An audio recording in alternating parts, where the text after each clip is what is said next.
प्रणम्य शिरसा विष्णुं त्रैलोक्याधिपतिं प्रभुं नानाशास्त्रोद्धृतं वक्षे राजनीतिसमुच्चयम्। त्रैलोक्याधिपतिं प्रभुं विष्णुं शिरसा प्रणम्य नानाशास्त्रोद्धृतं राजनीति समुच्चयम वक्षे। तीनों लोकों के अधिपति भगवान विष्णु को सिर से प्रणाम करके अनेक शास्त्रों से उद्धृत अर्थात निकाले गए राजनीति समुच्चय नामक ग्रंथ को कहूँगा।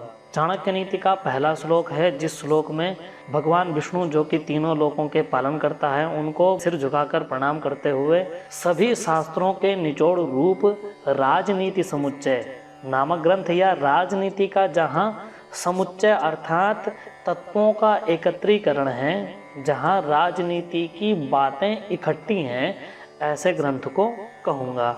अधीत्येदं यथा शास्त्रं नरो जानाति सत्तमः धर्मोपदेशं विख्यातं कार्याकार्यं शुभाशुभम्। इदं यथा शास्त्रम अधीत्य सत्तमः नरः विख्यातं शुभाशुभम कार्याकार्यम धर्मोपदेशम जानाति।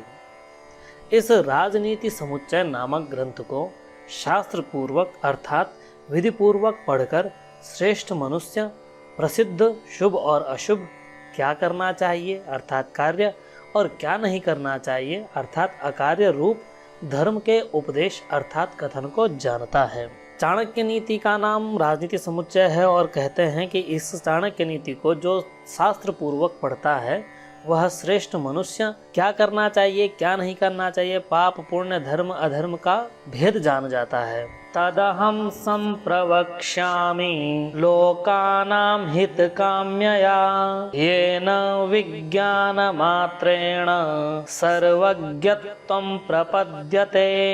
अहं लोकानां हितकाम्यया तत् प्रवक्ष्यामि येन विज्ञानमात्रेण सर्वज्ञत्वं प्रपद्यते। मैं कौटिल्य संसार के कल्याण की कामना से उस राजनीति समुच्चय नामक ग्रंथ को कहूँगा अर्थात बताऊंगा, जिसके सामान्य ज्ञान से ही मनुष्य सर्वज्ञता को प्राप्त कर जाता है अर्थात उसे कुछ जानना शेष नहीं रह जाता। तात्पर्य यह है कि यह महर्षि चाणक्य द्वारा राजनीति समुच्चय नामक ग्रंथ कहा जाएगा। वह ग्रंथ इस प्रकार अद्भुत है कि यदि इसका सामान्य ज्ञान हो जाए तो मनुष्य सब कुछ जान लिया है ऐसा हो जाता है, क्योंकि उसे संसार में आने वाले किसी भी परिस्थिति के लिए निर्णय सामने दिखते हैं। मूर्ख शिष्योपदेशेन दुष्टास्त्रीभरणेन च दुःखितः संप्रयोगेण पंडितोऽप्यवसीदति। मूर्खः शिष्यः मूर्ख शिष्यः तस्य उपदेशेन दुष्टास्त्री तस्य भरणेन च दुःखितैः संप्रयोगेण पंडितः अपि अवसीदति। इस श्लोक में बताया गया है कि मूर्ख शिष्य को उपदेश करने से अर्थात मूर्ख को पढ़ाने से और दुष्ट स्त्री के भरण पोषण करने से और दुखियों का संग करने से विद्वान भी कष्ट भोगता है अर्थात मूर्ख शिष्य को नहीं पढ़ाना चाहिए, दुष्ट स्त्री का भरण पोषण नहीं करना चाहिए और दुखियों का साथ नहीं करना चाहिए, अन्यथा यदि आप बुद्धिमान विवेकी भी हैं तो भी दुख पाएंगे। दुष्टा भार्या शठं मित्रं भृत्यश्चोत्तरदायकः ससर्पे च गृहे वासो मृत्युरेव न संशयः। दुष्टा भार्या शठं मित्रं उत्तरदायकः भृत्यः च ससर्पे गृहे वासः च मृत्युः एव अस्मिन् विषये संशयः न अस्ति। दुष्ट पत्नी, दुर्जन मित्र, उत्तर देने वाला नौकर और सांप वाले घर में वास मृत्यु ही है, इस विषय में संदेह नहीं। अर्थात जिसकी पत्नी दुष्ट हो और जिसका मित्र दुर्जन हो और जिसके पास उत्तर देने वाला अर्थात बात बात पर मुंह चलाने वाला नौकर और जिसके घर में सांप हो, इन चारों ही दशाओं में व्यक्ति की मृत्यु अर्थात विनाश निश्चित है। इसमें कोई भी संदेह नहीं है। आपदर्थे धनम रक्षेत दारान रक्षेत धनेरपि आत्मानं सततं रक्षेत दारैरपि धनैरपि। आपद अर्थे धनम रक्षेत धनैः अपि दारान रक्षेत आत्मानं सततं दारैः अपि धनैः अपि रक्षयेत। विपत्ति से बचने के लिए धन की बचत करनी चाहिए, धन से स्त्री की सुरक्षा करनी चाहिए, किंतु स्वयं की रक्षा स्त्री से और धन से दोनों से करनी चाहिए। तात्पर्य यह है कि आपको धन का संचय करना चाहिए ताकि विपत्ति से बचे रह सकें। यदि आपके पास धन है और आपकी स्त्री किसी दुख में है तो उस धन की परवाह किए बगैर उस धन से अपनी स्त्री की सुरक्षा करनी चाहिए। किंतु यदि स्वयं को ही कोई आघात हो, प्राणों पे कोई संकट आए, तो पत्नी और धन दोनों से उस प्राण की रक्षा करनी चाहिए। आपदर्थे धनम रक्षेत् श्रीमतश्च किमापदः कदाचित् चलिता लक्ष्मी संचितोऽपि विनश्यति। आपद अर्थे धनम रक्षेत् श्रीमतः च किम आपदः कदाचित चलिता लक्ष्मी संचितः अपि विनश्यति। आपत्ति के निवारण के लिए धन की रक्षा करनी चाहिए, अर्थात धन बचाना चाहिए, क्योंकि धनवानों को क्या आपत्ति नहीं आती, अर्थात अवश्य आती है। कभी कभी चंचल लक्ष्मी भी संचित होने पर नष्ट हो जाती है। तात्पर्य यह है कि जीवन में आपत्तियां आ जाती हैं, उन आपत्तियों की दूरी धन से हो सकती है, इसलिए धन को बचाना चाहिए, क्योंकि धनवानों को भी आपत्ति आ सकती है। ऐसा नहीं है कि धनवानों को आपत्ति नहीं आती, और कभी कभी तो चंचल लक्ष्मी संचित होने पर भी नष्ट हो जाती है। इसलिए जीवन की प्रत्येक संभावना के लिए तैयार रहना चाहिए। यस्मिन् देशे न सम्मानो न वृत्तिर्न च बान्धवः न च विद्यागमप्यस्ति वासस्तत्र न कारयेत्। यस्मिन् देशे सम्मानः न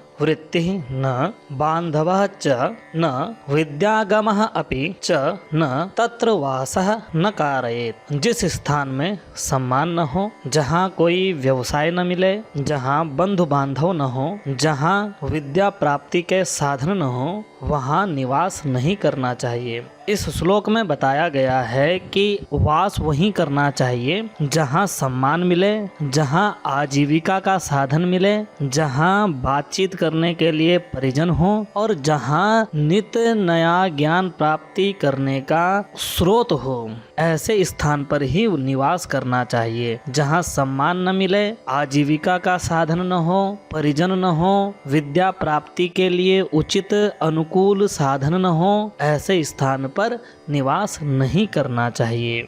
धनिकः श्रोत्रियो राजा नदी वैद्यस्तु पंचमः पंच यत्र न विद्यन्ते न तत्र दिवसं वसेत्।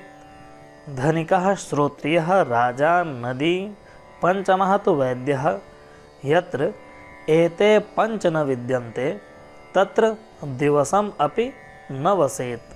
धनवान, वेद का ज्ञाता, राजा, नदी और चिकित्सक, ये पांच जहाँ न हो वहाँ एक दिन भी निवास नहीं करना चाहिए। तात्पर्य यह है कि ऐसे स्थान पर ही निवास करना चाहिए जहाँ ये पांच हों। क्यों? जहाँ धनवान होगा वहाँ आशा है कि आपको धन मिले जिससे आपका जीवन संचालित हो। जहाँ वेद का ज्ञाता हो वहाँ से आपको ज्ञान मिले, ज्ञान के आधार पर आप निर्णय करने की क्षमता पाते हैं। जहाँ राजा होगा वहाँ सुरक्षा मिलेगी, जहाँ नदी होगा वहाँ जल मिलेगा, और जहाँ चिकित्सक होगा वहाँ रोग यदि हो गया तो मुक्ति मिलेगी। अतः ऐसे स्थान पर ही निवास करना चाहिए जहाँ ये पांच हों। ये पांच हों तो आपके जीवन की समस्याएं दूर हो सकती हैं। लोक यात्रा भयम लज्जा दाक्षिण्यम त्यागशीलता पंच यत्र न विद्यन्ते न कुर्यात् तत्र संगतिम।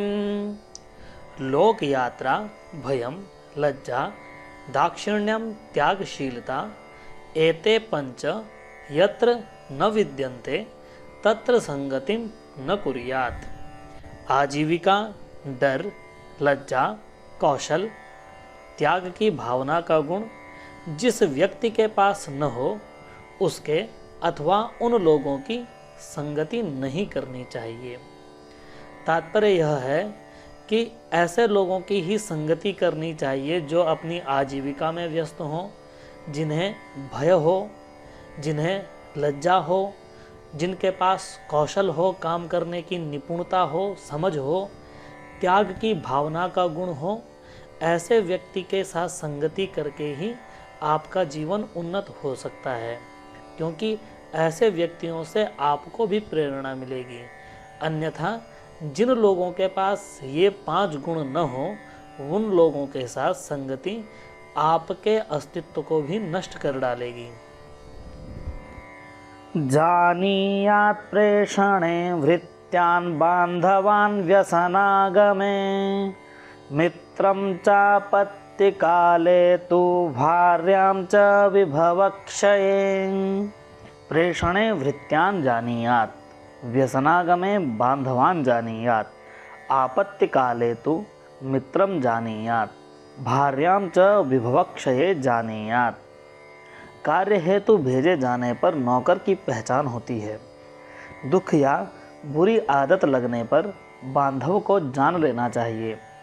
विपत्ति के समय मित्र की परीक्षा होती है और पत्नी की पहचान वैभव के नष्ट हो जाने पर होती है। इस श्लोक में नौकर, परिजन, मित्र और पत्नी की पहचान के विषय में बताया गया है, जिसे कार्य हेतु भेजे जाने पर बहुत अधिक न बताना पड़े और जो कम बोलने से ही बताए गए कार्य को पूर्ण कर दे, वही सच्चा नौकर है। दुख या बुरी आदत लगने पर जो इन्हें दूर करने में सहयोग दे, बातें न फैलाए, वही सच्चा परिजन है। जो विपत्ति के समय भी साथ खड़ा रहे, वही सच्चा मित्र है। पत्नी आती तो वैभव से है, किंतु यदि वैभव नष्ट हो गया तो छोड़कर न जाए, वही सच्ची पत्नी है। अन्यथा ये सभी रिश्ते केवल सुख के साथी और सामान्य ही हैं, सच्चे नहीं। आतुरे व्यसने प्राप्ते दुर्भिक्षे शत्रु संकटे राजद्वारे श्मशाने च यस्तिष्ठति स बान्धवः। यः जनः आतुरे व्यसने दुर्भिक्षे शत्रु संकटे राजद्वारे श्मशाने प्राप्ते सहैव तिष्ठति सह बान्धवः भवति।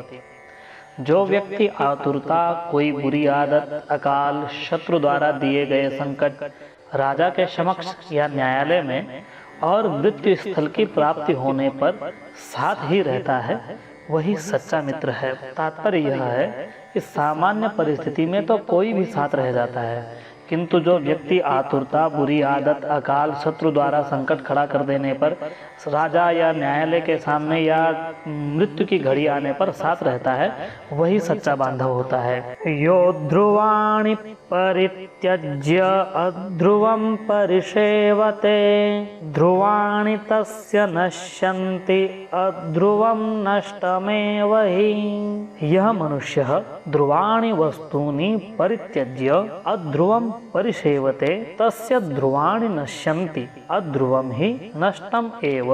जो मनुष्य निश्चित वस्तु को छोड़कर अनिश्चित वस्तु की कामना करता है, उसकी निश्चित वस्तु का नाश हो जाता है और अनिश्चित तो नष्ट ही है। तात्पर्य यह है कि जो व्यक्ति जिसे सरलता से पाया जा सकता है, उसे प्राप्त किए बिना दुर्लभ वस्तु की कामना करता है, उसके लिए परिश्रम करता है, उस व्यक्ति को न तो सुलभ वस्तु मिलती है और दुर्लभ वस्तु तो अप्राप्य ही है। इसलिए जो सरल हो पहले उसे पाले, उसके बाद अन्यों के लिए परिश्रम करें। वरयेत् कुलजां प्राज्ञो विरूपामपि कन्यकां रूपशीलां न नीचस्य विवाह सदृशे कुले। कुलजां प्राज्ञः विरूपाम् अपि कन्यकां वरयेत् नीचस्य रूपशीलां अपि कन्यकां न वरयेत् विवाह सदृशे कुले कुर्यात्। अच्छे कुल में बुद्धिमान कन्या कुरूप होने पर भी वरण कर लेनी चाहिए। बुरे कुल में सुंदरी कन्या होने पर भी उसका वरण नहीं करना चाहिए। विवाह सदैव बराबरी वाले परिवार में ही किया जाना चाहिए। तात्पर्य यह है कि किसी अच्छे कुल में कोई बुद्धिमती कन्या यदि कुरूप भी हो तब भी उसके साथ विवाह कर लेना चाहिए, किंतु यदि कोई अत्यंत रूपवती सुंदरी कन्या हो किंतु बुद्धिमान न हो और बुरे कुल में हो तब ऐसी कन्या का वर्ण नहीं करना चाहिए। विवाह हमेशा बराबरी वाले कुल में ही करने चाहिए, जैसे आप उसी तरह का परिवार और कन्या अथवा लड़का। नदीनां शस्त्रपाणीनां नखीनां श्रृंगिणां तथा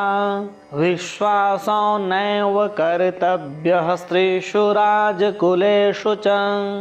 नदीनां शस्त्रपाणीनां नखीनां श्रृंगिणां विश्वासः नैव कर्तव्यः तथा स्त्रीषु राजकुलेषु च विश्वासः नैव कर्तव्यः। नदियों का हथियार वाले पुरुष का नख वाले और सींग वाले मनुष्य का विश्वास नहीं करना चाहिए। इसी प्रकार स्त्री और राजकुल पर भी विश्वास नहीं करना चाहिए।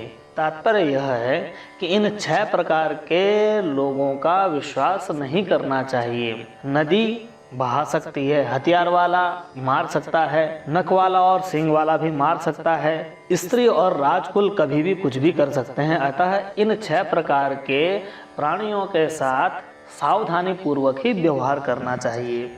विषादप्यमृतं ग्राह्यं ममेध्यादपि काञ्चनं नीचादप्युत्तमां विद्यां स्त्रीरत्नं दुष्कुलादपि। विषाद अपि अमृतं ग्राह्यं अमेध्यात् अपि कांचनं ग्राह्यं नीचात् अपि उत्तमां विद्यां ग्राह्यं दुष्कुलादपि स्त्रीरत्नं ग्राह्यं।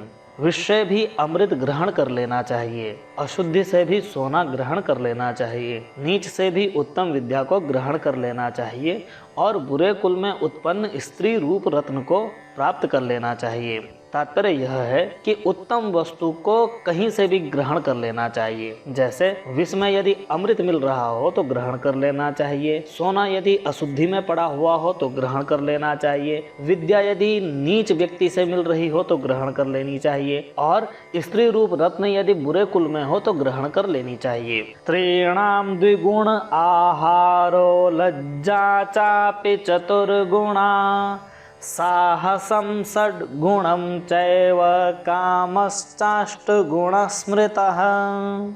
स्त्रीणाम् आहारः द्विगुणः लज्जा च अपि चतुर्गुणा साहसं च षड्गुणम् एव कामश्च अष्टगुणः स्मृतः। पुरुषों की अपेक्षा स्त्रियों का आहार 2 गुना होता है, 4 गुना लज्जा होती है, साहस 6 गुना होता है और काम 8 गुना होता है।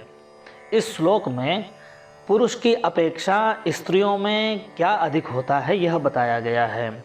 स्त्रियों में पुरुषों की अपेक्षा आहार 2 गुना होता है, लज्जा 4 गुनी होती है, पुरुष की अपेक्षा साहस उनमें 6 गुना अधिक होता है और काम 8 गुना अधिक होता है, ऐसा चाणक्य का मानना है।